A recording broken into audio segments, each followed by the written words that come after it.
Shakur Stevenson has called out Emmanuel Navarrete. In this video, I'll be breaking down why that fight will be very one-sided if it happens, and why, honestly, I'm not really too big of a fan of it at this point of both of their careers. Now, Shakur Stevenson has become a champ at 135 once again.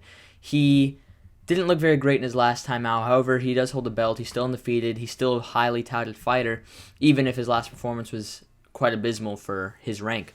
Emmanuel Navarrete, he became a champion at another weight class at 130. So if you look at their careers, it's almost like Shakur Stevenson has always been one step ahead of Emmanuel Navarrete, because when Shakur Stevenson was a champ at 130, Navarrete was a champ at 126. When Shakur moved up to 135, Navarrete moved up to 130 and took Shakur's old belt.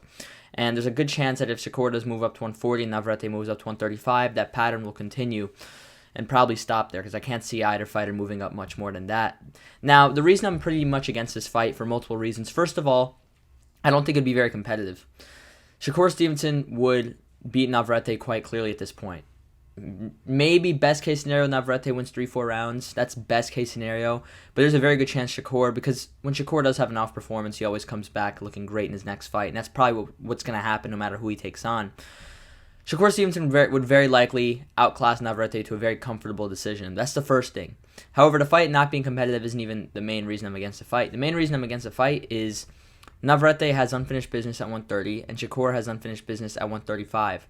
There's no reason for Shakur to drag Navarrete up to 135, and I'm not saying drag like he can't make the weight. Yes, Navarrete can make 135 very easily.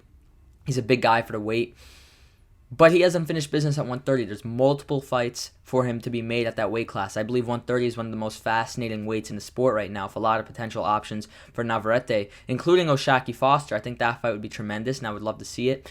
And now that O'Shaquie Foster's of top rank, it's a fight that can very well happen soon.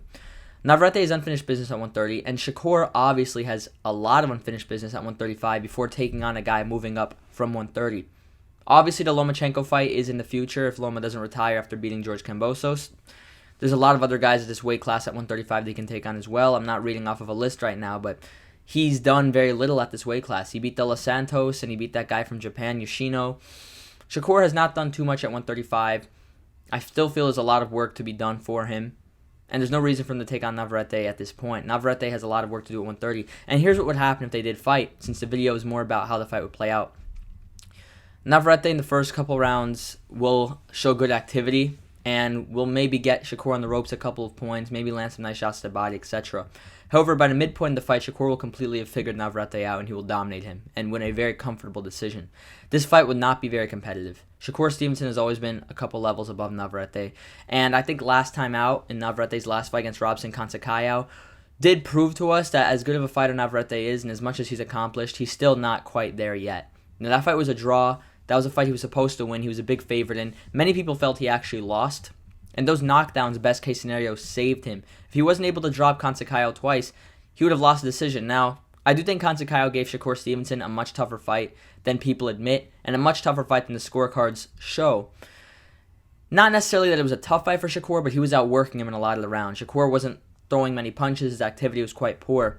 But even though Consacao did give Shakur a better fight than we expected, and a better fight than he gets credit for, Shakur was definitely levels above Consacao. He definitely outclassed him, even if it was an ugly outing from Shakur Stevenson. I know the triangle theory isn't super effective in the sport, and it's been disproven many times, but there is some merit to it. When you look at both their performance against Consacao, it proves the difference in tier with both fighters.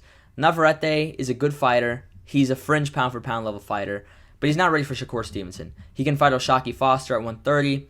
He can fight Rafael Espinoza at 130. That would be a war, and I would love to see it. I'm not sure Navarrete would defeat Espinoza. Honestly, I'm not. I wasn't sure he would have beaten Robeisy Ramirez. I'm not sure he would beat Espinoza at this point.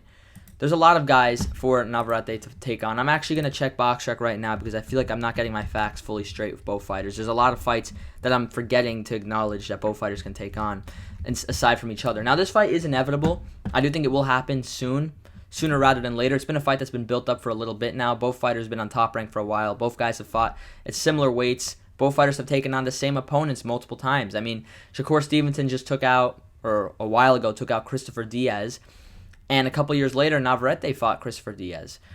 Shakur Stevenson beat Joet Gonzalez. A couple years later, Emmanuel Navarrete takes on and beats Joet Gonzalez. Shakur Stevenson beats Robson Consacao, Navarrete fights Consacao. Shakur Stevenson beats Oscar Valdez, Navarrete fights Oscar Valdez. There's a very good chance that Top Rank is going to keep doing that to build up this future fight. And to be honest, when you look at how they performed in those fights, Shakur Stevenson has always done better than Navarrete. I know he stopped Diaz and Shakur didn't, but Shakur dominated him, while Navarrete had a very good fight, back and forth battle with him. So at 130, Navarrete has Oshaki Foster, he has Joe Cordina, he has Rakhimov, he has Lamont Roach, who just got a good victory. He has a Robson Consacao rematch, which a lot of people would actually be down to see, including myself, because that was a very close fight. There's a lot of fights for him to make at 130. Honestly, I think him fighting and moving up to 135 would be pretty hasty, because I don't think he's on that level. I don't think he's on the level of the guys at 135. He's not on Gervonta Tank Davis's level. He's not on Shakur Stevenson's level. He's not on Vasyl Lomachenko's level. He's not on these guys' levels. I think he can potentially be the best guy at 130. If the fights get made, he can potentially go undisputed at 130. So there isn't much of a reason for him to go up to 135, get the money fights, but lose. Maybe he'll make a little less money at 130, but he can go undisputed if he gets the right fights made. He would win those bouts. At 135, Shakur Stevenson could take on guys like Tank at one point. Loma, assuming he gets past Kambosos. He has a Zepeda fight. He has Frank Martin, who ducked him, but that fight's still on the table. There's a lot of fights for Shakur at 135 as well. I think this more has to do with Navarrete than Shakur, because this fight would benefit Shakur Stevenson.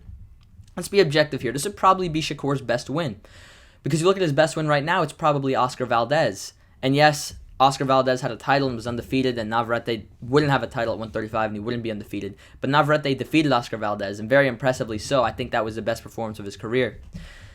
It would be the best win of Shakur's career, and I don't see this fight negatively impacting Shakur at all. It'd be a good win for him. He would win the fight. He would get a good name on his resume. He would keep building on that resume. The reason this fight shouldn't happen has more to do with Navarrete.